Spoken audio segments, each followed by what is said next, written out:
Bienvenue à ceux qui se connectent. Je présente la technique de coulage acrylique en utilisant le sèche-cheveux aujourd'hui. Je suis Nancy Vincent, artiste peintre. J'aide les artistes à améliorer leur technique et à libérer leur force créative. Alors, si cette technique peut vous aider à avancer dans vos projets, alors j'espère bien. Alors, j'ai mis la nappe protectrice, j'ai mis ma toile sur des supports pour pas que ça colle tout partout sur la nappe.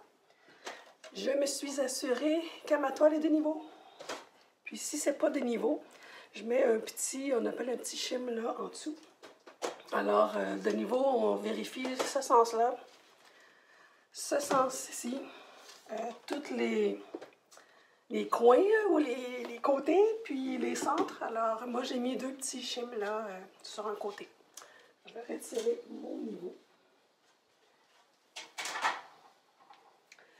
Une fois que la toile est de niveau, bien, c'est le temps. Moi, j'ai préparé mes couleurs d'avance.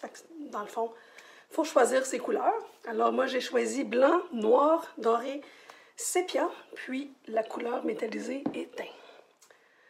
J'ai déjà préparé mon blanc. J'ai mis mon... Je vais juste vous montrer mon pot un instant. J'achète le médium de coulage de cette façon, parce que ça en prend, je fais des grandes toiles, ça en prend beaucoup. C'est la marque Liquitex, il y a la marque, plusieurs marques là, disponibles dans les magasins. Alors, vu que j'ai besoin de couvrir une section de ma toile avec le blanc, j'en ai fait plus. J'utilise les verres de plastique. Fait que là, j'ai mis à peu près cette quantité de médium, puis j'ai mis à peu près 10 ml là, de blanc, liquide. Les couleurs sont liquides, j'en ai une qui est moins liquide. Fait que mes autres mélanges, j'ai mis cette quantité de médium pour mes 4 autres couleurs. Fait qu'il me reste à ajouter la couleur que je vais faire avec vous. Ça, c'est mon noir, il est liquide. Ça va mieux pour mêler dans le médium coulage. Si votre couleur est plus solide, ça va plus faire des grumeaux. Des fois, j'utilise un ancien batteur, un petit batteur à œufs là, pour te faire les... J'en mets une petite quantité, à peu près comme ça. C'est dur à mesurer, mettons 5 ml, 10 ml. J'utilise les bâtons de café ou les bâtons de popsicle pour mélanger. Le noir est puissant, là, ça se mélange assez bien. Puis on s'assure de gratter le fond. Parce que des fois, dans le fond, là, ça se mélange pas bien.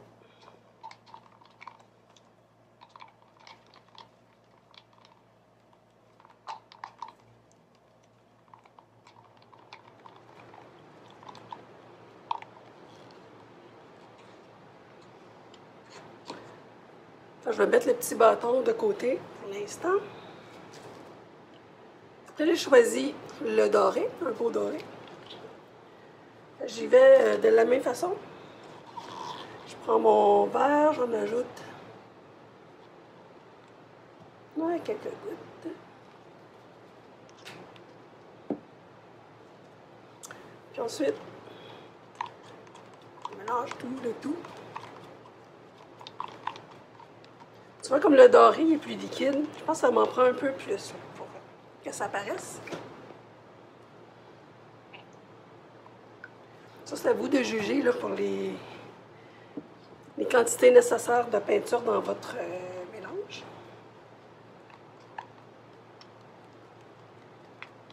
Puis des fois, il faut bien brasser. Des fois, on s'aperçoit, là, ça reste transparent, mais c'est parce qu'on n'a pas bien brassé.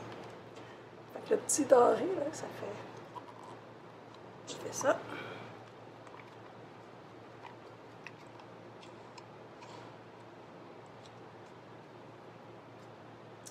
Après, j'ai ma couleur sépia, c'est un espèce de brun antique.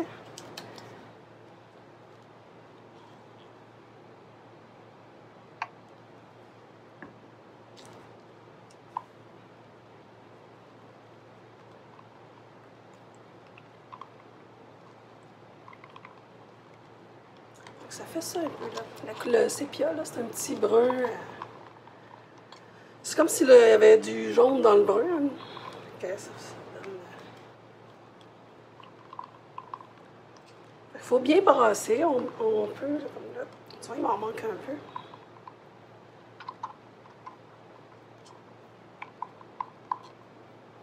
Moi, je vais un petit peu plus rapidement pour vous montrer. Là,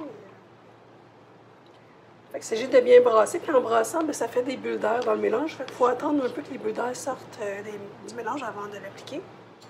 C'est pour ça que j'avais préparé mon blanc d'avance pour faire mon fond.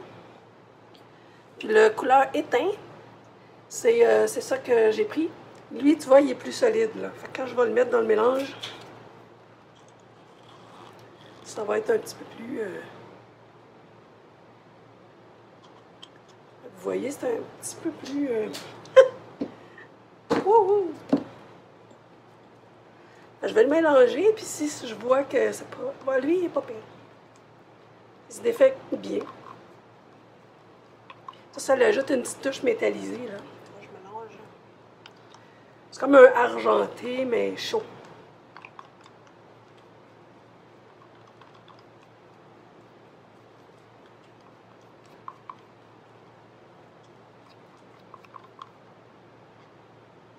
Fait que tu vois, j'ai mélangé, puis là, je trouve qu'il m'en manque, j'en rajoute.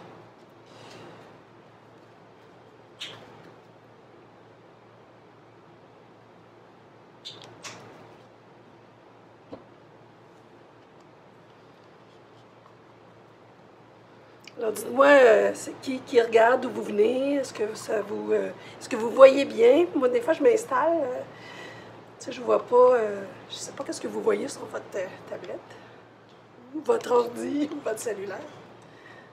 Alors, ça donne ça éteint. C'est comme un petit argenté, comme je disais. Alors, juste aller me chercher une guenille, ben, je commence déjà à me salir. Je suis de retour. Ah, je suis contente de partager ça avec vous aujourd'hui. Puis je me suis mis de côté pour tantôt. J'aime bien ajouter la couleur prisme. Ça, c'est le doré que j'ai pris. Parce que ça fait des textures, puis ça se mélange bien. Ah, merci de me confirmer que vous voyez bien. Parce que des fois, moi, je ne sais pas si la lumière blasse trop ou tout ça. Puis là, ben, je suis on et off de l'écran parce que je voulais que vous voyiez bien ici. J'ai fait des tâches déjà. Fait que j'ai sorti ma grosse, j'ai la spatule plus large.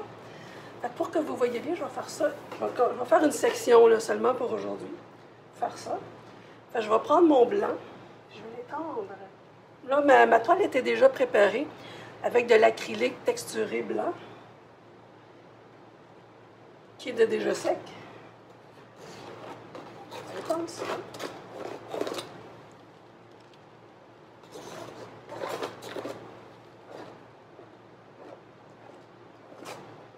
Comme je vous dis, je fais une petite section aujourd'hui.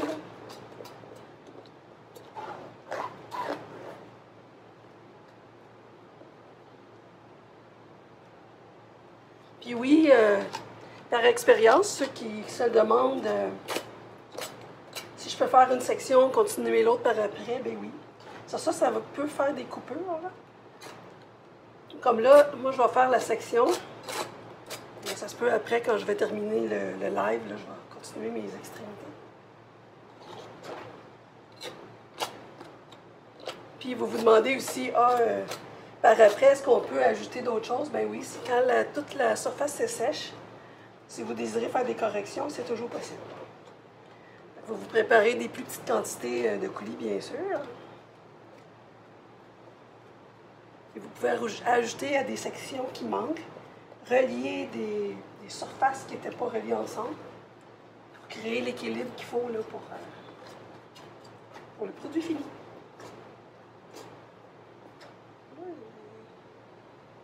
J'ai un de mes cheveux. C'est pas très beau. Les cheveux qui tombent dans la résine, oui, il faut les enlever hein, parce que c'est pas très beau comme produit fini.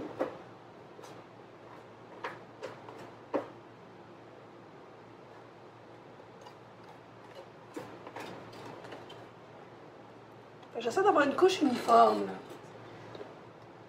Je suis satisfaite, ça couvre tout. Je vois que c'est humide, puis il y a quand même un temps aussi là, que si je veux travailler, puis ça ne sèche pas, parce qu'à un moment donné, ça commence à sécher aussi, là, les surfaces. Plus la surface est mince, plus ça sèche vite. Il ne faut pas dire ah, je commence ça, là, oh, j'ai oublié ci, j'ai oublié ça, il faut être prête. Je vais mettre mon blanc là. Alors, on débute la partie le fun. J'espère que vous êtes tout excités comme moi de voir le résultat. Alors, qu'est-ce que je veux faire? C'est un simili, un paysage abstrait, genre ça se diffuse, là, mettons, des montagnes ou des arbres avec du noir, du doré, puis comme s'il y aurait de l'eau, puis ça reflèterait. Ça va-tu donner ça? Je ne sais pas, mais on va le découvrir ensemble. Alors, mon premier step, ce serait, je vais mettre du noir. Enfin, dans le fond, je fais des lignes, puis que je vais diffuser ensuite avec le sèche-cheveux d'un côté, puis ça se peut que j'aille à traverser de l'autre côté. J'y vais.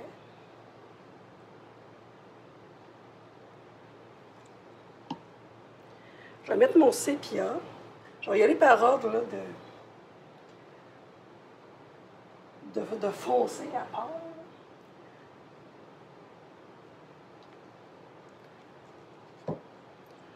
Je vais mettre mon doré.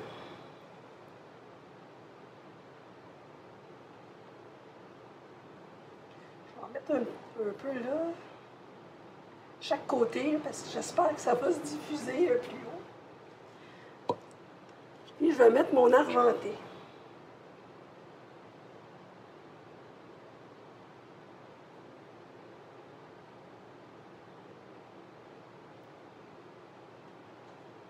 Puis là, on découvre ensemble qu'est-ce que ça va donner. Là, j'ai pas mon bout plat, mais on va voir.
Moi, j'aime bien qu'est-ce que ça fait, là. Ça fait comme des arbres. Alors, moi, je vais me rajouter des couleurs, puis je vais l'envoyer par en bas. Alors, j'y vais avec le noir. Parce que dans le fond, c'est le paysage que j'ai, le paysage abstrait que j'ai là, je veux qu'il se reflète en bas. Fait que je dois faire un peu la même chose qu'en haut.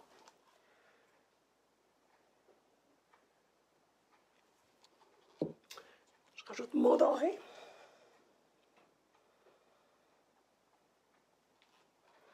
Et je rajoute mon éteint, la couleur éteint. Je vais essayer. Ça ne veut pas dire que ça va faire les mêmes choses quand je vais le pencher là. C'est pas grave. C'est abstrait. Alors.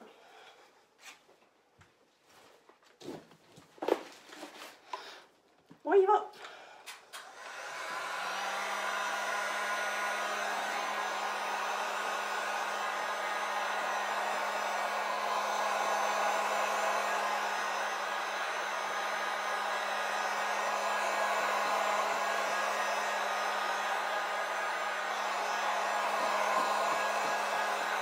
Ne gênez-vous pas de commenter si vous aimez ça, si ça vous parle, la technique.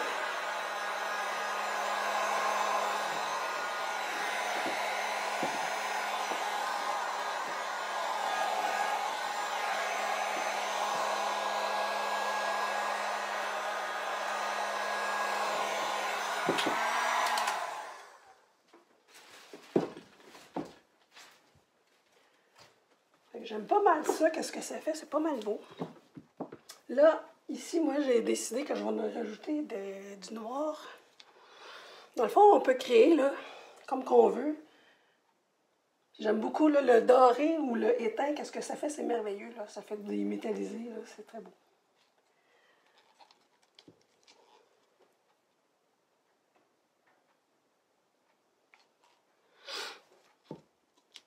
J'espère que vous allez essayer cette technique.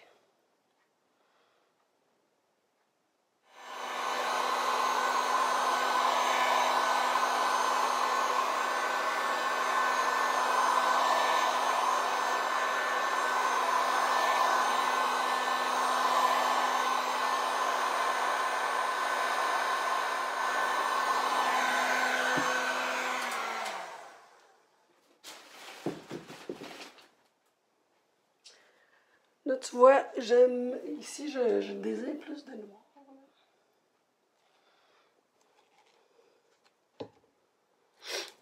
Et est-ce que j'ai le doré ici?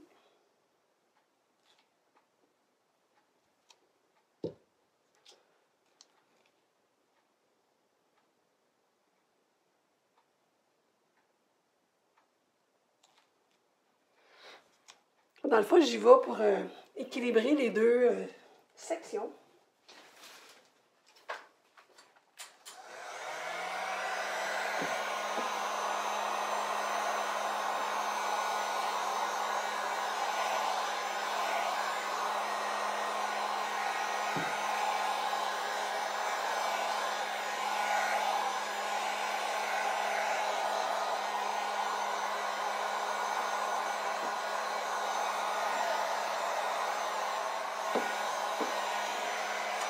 Je vais juste revenir de l'autre côté.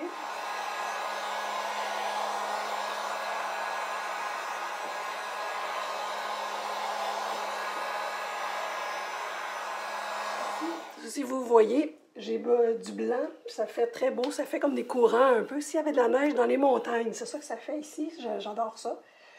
Ici, dans cette section-là, je vois qu'il y en a moins, fait que je vais en rajouter de mon petit blanc que je m'étais gardé. C'était pour ça qu'on se garde des couleurs.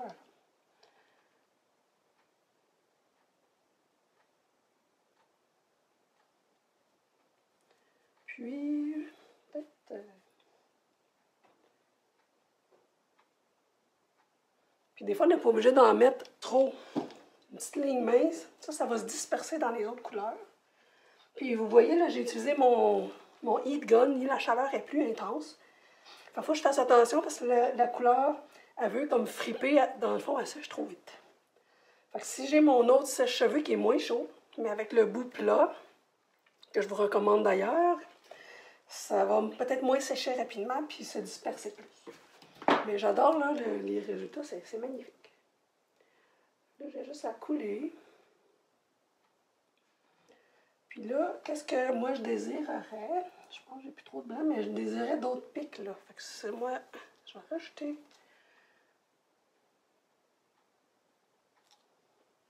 du noir là.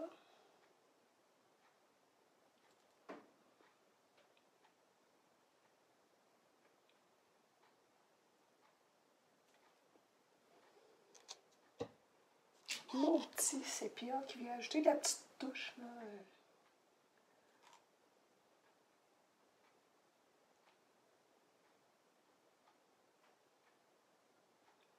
Fait qu'on peut composer comme ça là, les patterns qu'on veut. Parce que je sais, des fois, on fait le coulage sur toute la toile. Ça donne un autre effet. Mais là, j'aime bien le fait que le reste de la toile est blanc.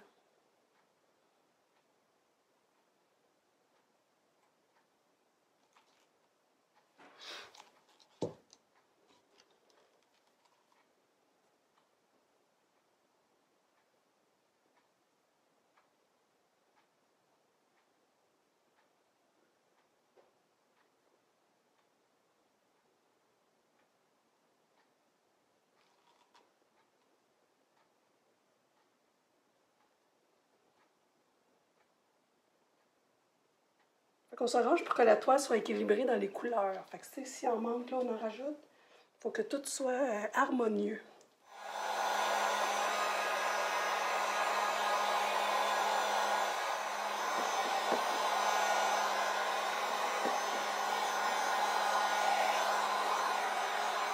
Puis aussi, en séchant, ça enlève aussi le restant de bulles d'ail qu'il y avait dans mes mélanges. Fait que ça, j'aime ça. Puis je vais vous montrer. Fait que là, j'avais fait juste cette section-là avec mon blanc. Fait que je pourrais même continuer ici.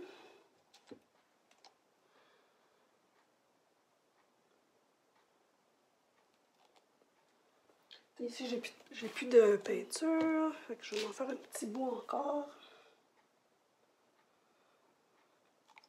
Fait que là, j'aime bien ça, qu'est-ce que ça crée.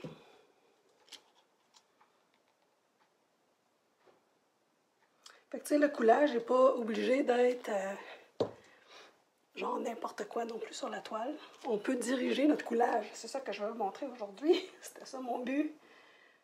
On peut contrôler les affaires. Sans le contrôle total, on a quand même un mini contrôle.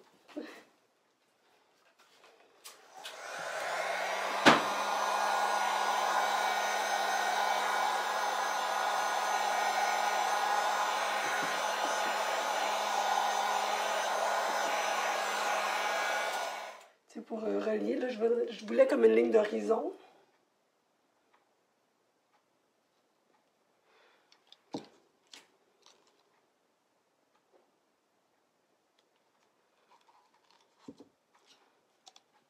Je vais continuer ma ligne d'horizon.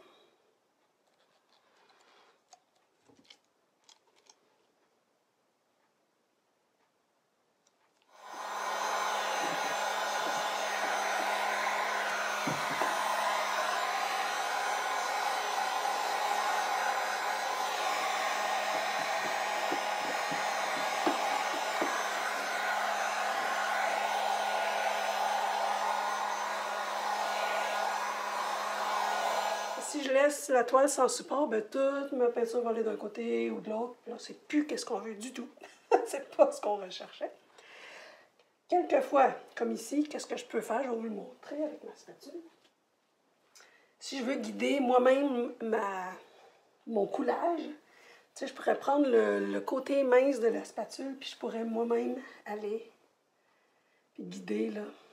Tu vois, là, ça est en train de sécher déjà. C'est rapide avec le sèche-cheveux, là. Mais je pourrais aller guider, faire des petits... c'est déjà en train de sécher. Fait que je vais mettre mon blanc, parce que là, j'ai fait une gaffe. Eh oui, moi aussi, ça m'arrive. Je vais essuyer mon surplus. Des fois, il faut essuyer les spatules, hein, si on veut pas que...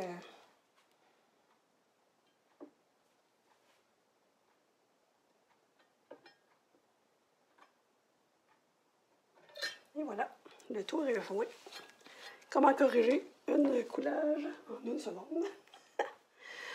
Fait que c'est ça. Fait que quand c'est pas sec, on peut le contrôler avec la spatule. Mais une fois sec, c'est plus touchable. Alors, pour vous montrer une dernière étape pour la démo d'aujourd'hui, j'y vais avec mon prisme.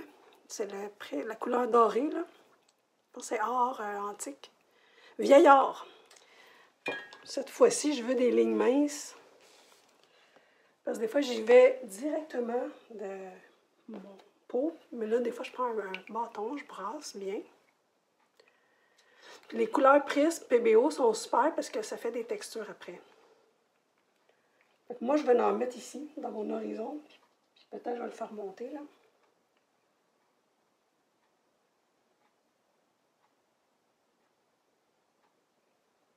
Je ne veux pas une ligne trop large pour cacher ce que j'ai fait. C'est ça, un petit peu. On va mettre ici.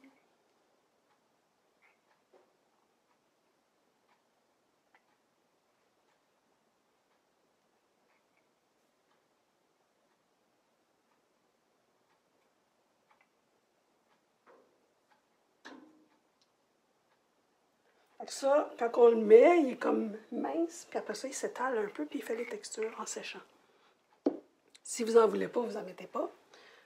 C'est juste pour vous montrer qu'est-ce que ça fait. Fait que là, ça va se disperser, ou quand c'est sec, vous pouvez le faire quand votre toile est sec, puis ça va vraiment sécher avec les textures, mais plus, il va moins se diluer avec les autres couleurs. J'espère que vous avez aimé cette petite démo. N'hésitez pas à commenter en dessous si vous avez essayé cette technique, si vous aimez ça, est-ce que vous en voulez d'autres, que je fasse d'autres choses. C'est quoi vos items ou vos sujets préférés? Je vous souhaite une très belle journée. J'espère que vous avez adoré. Fait qu'à la prochaine!